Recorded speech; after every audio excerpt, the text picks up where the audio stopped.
Ngayong araw, natitipon tayo bilang isang pamilya ng pananampalataya upang ipagdiwang ang kapistahan ng ating patron, si San Lazaro, kapatid ni na Santa Marta at Santa Maria ng Betania, at matalik na kaibigan ni Jesus. Kaibigan ni Jesus si Lazaro.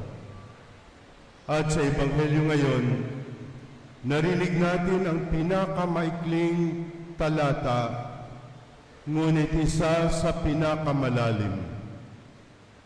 Jesus wept. Tumangis si Jesus.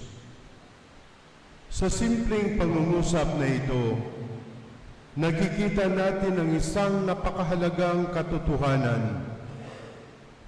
Ang Diyos ay marunong umiyak.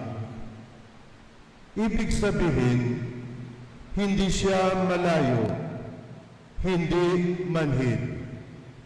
Siya ay malapit, nakikidama at tunay na nagmamahal. Kaya ngayong araw, inaanyayahan ko kayong pagnilayan. Bakit tumatangis si Jesus? Bakit umiiyak si Jesus? Una, umiiyak siya sa ating mga sakit. Nakita niya ang dalamhati ni na Maria at Marta. Hindi siya agad nagbigay ng paliwanag kung bakit hindi siya dumating kaagad. Sa halip, siya ay nakiramay, sapagkat ang pusong nagmamahal ay hindi agad nagbibigay ng sagot. Ito ay nakikiramay muna sa pagdurusa. Ganito rin ang nakikita natin dito sa San Lazaro Hospital. Araw-araw, may mga luha. Luha ng may sakit, ng mga nag-aalaga, ng mga pamilyang nag-alala. Ngunit sa bawat haplos ng pag-aaruga, sa bawat pagpupuyat ng mga nurse, sa bawat sakripisyo ng mga doktor, at sa bawat tahimik na panalangin ng mga kawani, naroon si Kristo, nakikiiyak, nakikiramay, nagmamahal. Ikalawa, umiiyak siya sa ating mga pasanin. Hindi lang ang personal nating paghihirap ang dinadala ng Panginoon sa kanyang puso. Nakikita niya ang sugat ng buong sangkatauhan. Walang luha ang hindi niya napapansin. Walang sakit ang hindi niya nadarama. Sa gitna ng digmaan sa Middle East, sa mga batang nawala ng tahanan, sa mga inang nawala ng anak, umiiyak si Jesus. Sa pagtaas ng presyo ng bilihin, sa kakulangan ng pagkain, sa bigat ng pang-araw-araw na buhay ng maraming pamilyang Pilipino, umiiyak si Jesus. Mga kapatid, hindi bulag ang Diyos. Nakikita niya ang ating pagod, ang ating takot, at ang ating pakikibaka. Ikatlo, umiiyak siya sa ating kasalanan. Ang libingan ni Lazaro ay larawan ng mundong sugatan at nalugmok sa kasalanan. Ngunit hindi doon nagtatapos ang kwento. Ang kanyang luha ay hindi tanda ng pagkatalo, kundi paghahanda sa tagumpay.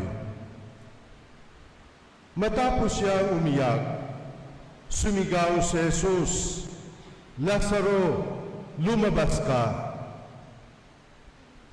Sa ating buhay, may sarili rin tayong mga lipingan, mga kasalanang paulit-ulit nating ginagawa, mga sugat na hindi pa naghihilom, mga pag-asang tila namamatay. Ngunit patuloy tayong tinatawag ni Kristo, "Lumabas ka at magbago." Mga kapatid, umiiyak si Jesus, ngunit hindi siya nanatili sa pag-iyak.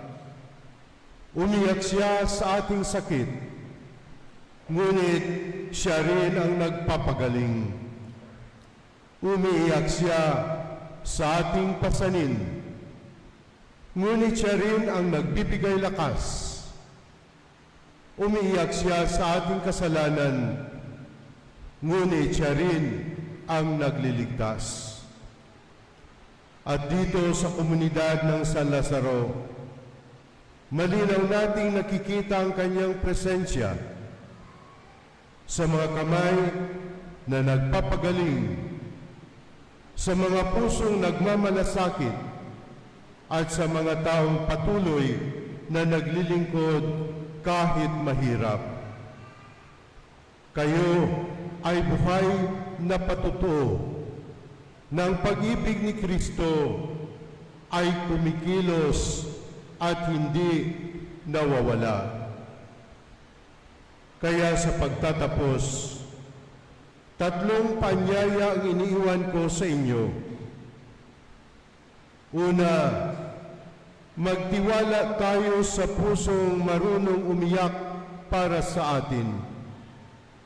Pangalawa, magpasalamat tayo sa pag-ibig na hindi tayo iniiwan.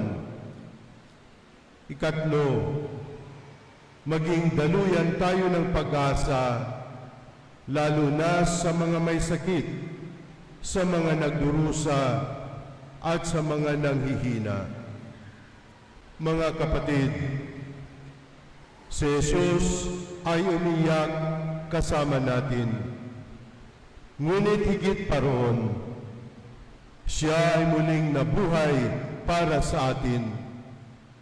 At kung siya ang kasama natin, ang ating mga luha ay hindi mauuwi sa kawalan, kundi mauuwi sa bagong buhay.